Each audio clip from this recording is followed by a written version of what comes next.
You did a movie that would have seemed impossible because some of the actors had to be birds. In fact, a great deal of them. I often wonder if you had to spread newspapers everywhere in the making of that film. I mean, it seems like such an enormous problem to take on, to do a film where you needed birds. Rather, yes. Did you ever think you should turn back, that it was going to be too hard? No, because I purposely didn't advise the technical department what would be necessary. Otherwise, they would have said impossible. But I think about 3,200 birds were trained, and the ravens were the cleverest. They're very smart birds. Very smart birds, indeed. What was the hardest thing to get the birds to do in that film? I don't think anything was really very difficult. You know, the seagulls were the most vicious. Were they? Yes. Yeah. The hardest thing was to try and persuade them not to be so vicious. What psychology do you use on a seagull? Birdseed. Okay. And there was the one scene where the bird swooped down and took a piece of a forehead out of the girl? Out of one of your actresses. Well, yes. If I can give away a trade secret. Please do. That's what we call a double printing job.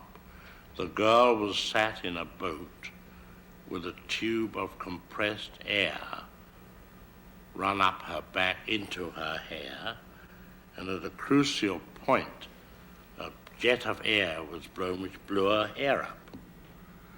Then on a separate film, we took a picture of a gull sweeping down, and then the two were put together, and it swooped down at that crucial point.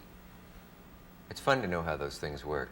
It's amazing. Yes. You've accomplished. I hope we can talk about more of them during the evening. Hitchcock, let me ask you a bit about your thoughts on violence on the screen and all that. It's interesting because that clip we showed from Psycho was from a film that was edited quite a bit when it was shown on primetime television. Some of the scenes were considered some moments of scenes were considered too awful to show. In those days. How do you feel about that? Well, there's more permissiveness today, but don't forget that's 10 years ago. Things were quite different then. You think if they showed Psycho now, they would be able to show every scene that you shot? Oh, I think so, without a question, sure. Really? I doubt that, because they were rather worried that we were showing anything tonight from that. Well, there's a different approach for television than there is for movies. Oh, yes, I meant on television, that on television No. Television, the same conditions apply today. Still, yeah, I see. I didn't make that. But I'm surprised, really, that in English television, when I was over there, they allow a certain amount of nudity on English television. Complete nudity on English television. Yes, considering the weather over there, I'm surprised. They must heat the studios somewhere, because I know what you mean about it. But Somebody it's asked true me the other day, how long did I think nudity would last on the screen? And if you wouldn't think me too vulgar in saying, I said that all breasts sag eventually. You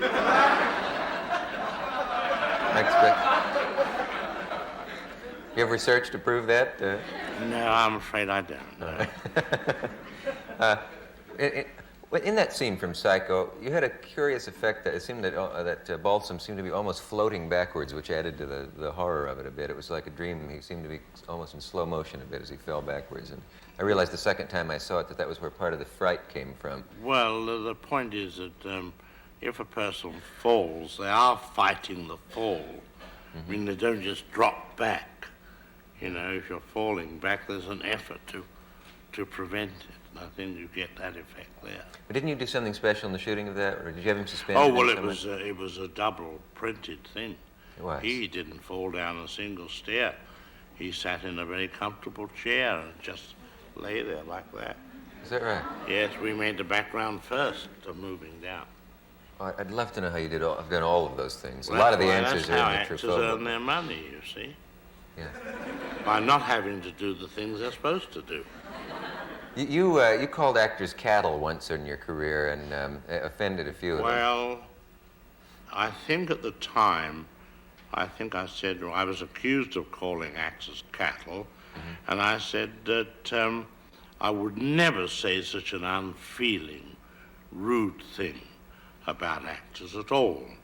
What I probably said was that all actors should be treated like cattle.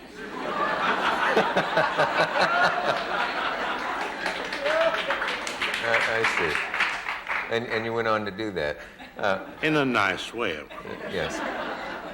Fed them at the right hours and brushed them occasionally. Well, do you? I know you. One actress got you for that somehow. She once had some cattle brought onto a set or something. That was the famous Carol Lombard. Carol Lombard, yes. yeah. And she was a woman with a great sense of humor. And I arrived on the set the first day of shooting, and she'd had a corral built, and in it were 3 live calves with the names of the actors on big discs round their necks. You know, it is, in finding out some of the things that you've done, reading about them and all, it's amazing how much is the director's work and how little the actors are needed. And in a way, there's a devastating example you gave from a Russian filmmaker, Pudovkin. It had to do with the actor's face and then the... Well, if I may interrupt you a moment, Walt Disney had the right idea. If he didn't like the actors, he tore them up. But you talked about the Russian filmmaker. The power of film. That's how strong film can be. Yeah. Well, I did the production section for Encyclopedia Britannica for the last edition. And in it, I describe a scene such as in the picture Rear Window, where you have James Stewart, a close-up of him, and he looks, you see, and you cut, well, say, for example, a woman nursing a baby. Now you go back to Mr. Stewart, and he smiles. So what have you demonstrated? That he's a nice, benevolent gentleman. Now take the middle piece of film away. He looks, he sees. Now cut to a girl in a bikini, and he smiles. Now he's a dirty old man. And it's the exact same smile. Exact same smile, the same look. The subject is changed. And you said that there's even more dramatic example. That was the Russian filmmaker who showed an actor's face and then a dead baby, and then the actor's face, and then a bowl of soup, and then the actor's face. And in each case, it was the same shot of the actor's face, but in the one seemed to be sorrow, and the other seemed to be hunger. Hunger, that's quite true, yes. So you could get an Academy Award performance for an actor with only one shot of him, really. Well, I did it years ago with an actress, and I found her very difficult. And I did all her close-ups and said, look here, look there, look down, look across, move around. And go home. And then you may go home. And I brought in another actress, and I used all her hands, and she was cutting meat, and it was the prelude to a murder scene. And you just put everything around it? I used the hands only, yes. Gee. Is there a scene you wouldn't do over again? Are you sorry you did some? I'm thinking of one specifically, of the boy with the bomb. Well, that was because I made the terrible mistake of having a boy carry a bomb across the city. Mm-hmm. You, the audience, knew that it was a bomb. And I built it up and up until the various clocks and all the hold-ups. And you knew it was going to go off at 1 o'clock, but I let the clocks go 1 minute past 1, 2 minutes, and worked the audience up, and then I let the bomb go off. And he was on a bus, and it blew the whole thing completely.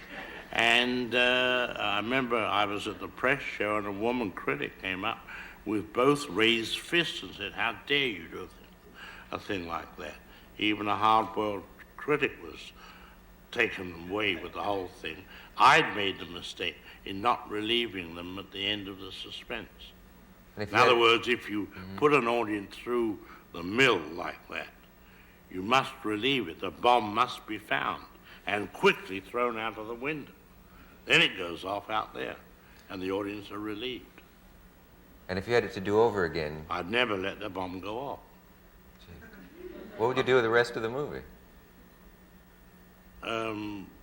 Well, you mean, well, that wouldn't be the last scene in the movie. No, that's true. But was it because was it also because a child was killed in the scene that they thought it was too brutal? No, I don't think that's the reason. I think the reason is that an audience gets worked up. Yeah.